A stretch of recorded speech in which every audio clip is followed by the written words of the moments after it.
nous-mêmes. On les a chassés, on a régulé, on a mis des règles. Les politiciens vous ont abandonné, mais utilisez le peuple.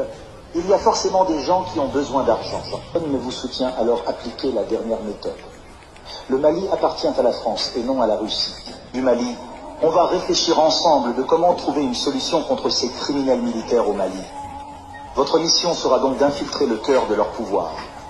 Prenez les moyens qu'il faut. Le Mali continue comme ça, on va perdre le Mali.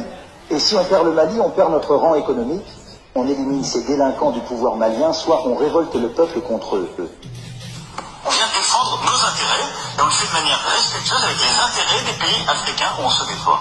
Pas à faire dégager ces putschistes du pouvoir malien alors que vous avez reçu tous les moyens nécessaires. Qu'est-ce qui vous empêche de gagner contre eux? Ils ont pu convaincre beaucoup de politiciens maliens de les suivre. Ils ont dominé les réseaux sociaux avec une seule idéologie. Comment faire tomber les pensées européennes envers leur pays? Ils ont pu convaincre leur peuple à les faire confiance. Ils ont pu s'approprier des armements de dernière génération. Nous ne pouvons plus pénétrer sur leur territoire et sortir sans qu'ils le sachent. On ne peut plus transporter nos ressources minières vers la France. On ne peut plus exploiter nos mines.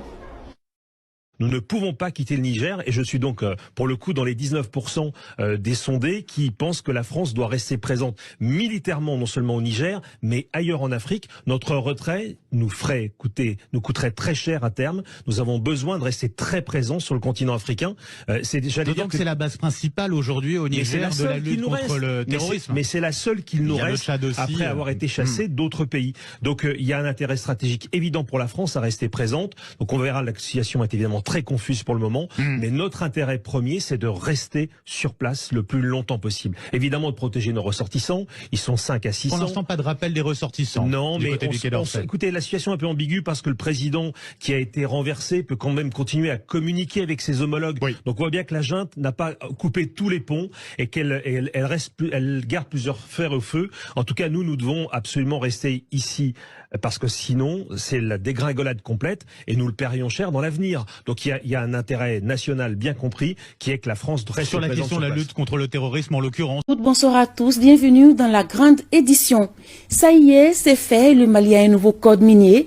Les membres du CNT à l'unanimité ont donné leur approbation pour le projet de loi portant code minier en République du Mali et celui relatif au contenu local. Ces deux projets de loi, une fois mis en application, engendreront un apport annuel au budget d'État de plus de 500 milliards de francs CFA. Et la part de l'État dans les sociétés minières passera de 10 à 35%. Le vote a eu lieu ce matin au CNT.